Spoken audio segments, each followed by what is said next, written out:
প্রিয় বন্ধুরা, ভিডিওটি ভালো লাগলে অবশ্যই চ্যানেলটি সাবস্ক্রাইব করে রাখবেন। যতদিন তুমি সায় দেবে ততদিন তুমি ভালো, আর যেদিন তুমি মুখের উপর স্পষ্ট কথা বলে দেবে সেই দিন থেকে তুমি খারাপ হয়ে যাবে। কেউ কেউ দোষ খোঁজে সংশোধন করে দেবার জন্য, আবার কেউ কেউ দোষ খোঁজে অপমান করার জন্য। তাছাড়া সবাই আমাকে জিজ্ঞাসা করে তুমি এত খুশি থাকো কি করে। কারণটা হলো আমি লোকেদের খুশিতে জ্বলি না, আর নিজের কষ্টের কথা কাউকে বলি না, তবেই তো খুশি থাকা যায়। এই অভ্যাসটা করুন। কাউকে হারানোর ভয়ে যদি বুকটা ছটফট করে, নিঃশ্বাস বন্ধ হয়ে যায়, চোখে জল চলে আসে, তাহলে বুঝতে হবে তুমি তাকে সত্যিই ভালোবেসে ফেলেছো অনেক। তুমি কারো কাছে খারাপ আর কারো কাছে ভালো। আসলে সত্যি কথাটা হলো, যার যেরকম মানসিকতা আমি তার কাছে তেমনই। কাউকে তার ভালো মন্দ বেশি বোঝাতে যাবে না, এতে তুমি খারাপ হয়ে যাবে। বরং তাকে ছেড়ে দাও। সে যখন উঠবে, যখন সে এমনিতেই তোমার মূল্য দিতে পারবে। হাসিগুলো সবার জন্য হতে পারে, কিন্তু চোখের জল বিশেষ কোনো একজনের জন্যই পড়ে। আমি সম্পর্ক বাঁচানোর জন্য তার কাছে কেন সবার কাছে ছোট হলাম, আর সে আমাকে বেহায়াই ভেবে গেল। যারা ভুল দেখলে ছেড়ে চলে যায় তারা আসলে ভালো থাকতে আসে, আর যারা ভুলটা শুধরিয়ে দিয়ে পাশে থাকে তারাই তো আসল ভালোবাসা। কেউ যদি তোমাকে অন্ধের মতো ভালোবাসে তাকে কখনো কষ্ট দেবে না, কারণ ভালোবাসা হারিয়ে গেলে মানুষের বেঁচে থাকার ইচ্ছেটাও মরার মতো হয়ে যায়।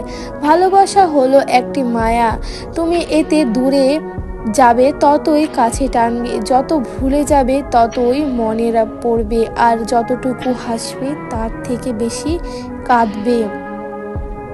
এখন মানুষের সাথে বিয়ে কম হয়, বেশিরভাগ বিয়ে হয় রূপের সাথে, ক্যারিয়ারের সাথে। সব কথা সবার সঙ্গে বলা যায় না, আর কিছু কিছু কথা আছে যা কারোর সঙ্গে বলা যায় না।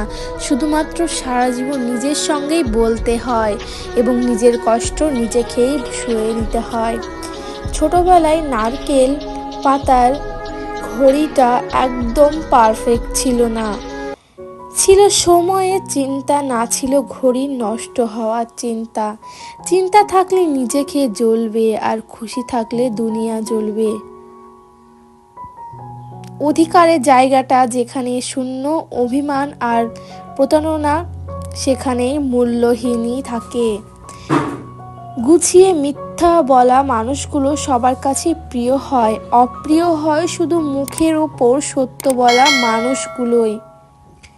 তাছাড়া মাথার আকাশটা সবারই এক, শুধু বাঁচার জগৎটা সবারই আলাদা। কিন্তু বেঁচে থাকার জন্য বাহুবল, বুদ্ধিবল, অর্থবল সবারই প্রয়োজন, তবে সব থেকে বেশি প্রয়োজন মনোবল। মনোবল থাকলেই সব পাওয়া যায়। জীবনের শখ পূরণের সময়টা রোজগার থাকে না, আর যখন রোজগার শুরু হয় তখন শখগুলো অন্য দরে মরে যায়। সম্পর্কের পাঠশালা টিকিয়ে রাখতে চাইলে আপনার অঙ্কে কাঁচা হওয়াটাই জরুরি। বাস্তব আমাদের শিখিয়েছে জীবনে অধিকাংশ ইচ্ছে অবাস্তবটা। হাসি মুখে দুনিয়া বদলে দাও, কিন্তু দুনিয়াকে তোমার হাসিটা বদলাতে দিও না। কারণ যারা জল দিয়ে স্নান করে তারা শুধু কাপড় বদলায়, আর যারা ঘাম দিয়ে স্নান করে তারা তাদের পরিবারের ভবিষ্যৎ বদলে দেয়। জীবনে ভালোবাসা এলে তাকে আগলে রাখো, রাগ এলে তাকে দাবিয়ে রাখো, ভয় এলে তাকে মুখোমুখি হও, আর স্মৃতি থাকলে সেগুলো সাজিয়ে দেও। যে ধৈর্য ধরতে জানে তার কাছে সব কিছুই ফিরে আসে, এবং অবস্থা যেরকমই হোক না কেন, যে সত্যি ভালোবাসে সে কখনো ছেড়ে যাবে না। 2-4 দিন যত্ন নেওয়া হলো প্রেম, আর সারা জীবনের দায়িত্ব হলো ভালোবাসা। আর নিজের স্ত্রীর চেয়ে যদি অন্য কোনো স্ত্রী মহিলা আপনার চোখে বেশি সুন্দরী হয় তাহলে বুঝে নেবেন আপনার চোখ শয়তানের চোখে পরিণত হয়ে গেছে। পৃথিবীতে তোমার জন্য যার জন্ম হয়েছে তাকে পাওয়ার জন্য তোমাকে চেষ্টা করতে হবে না, সময় হলেই সে ঠিক চলে আসবে তোমার কাছে। জীবনে কিছু না করার চেয়ে ভুল করা অনেক বেশি ভালো।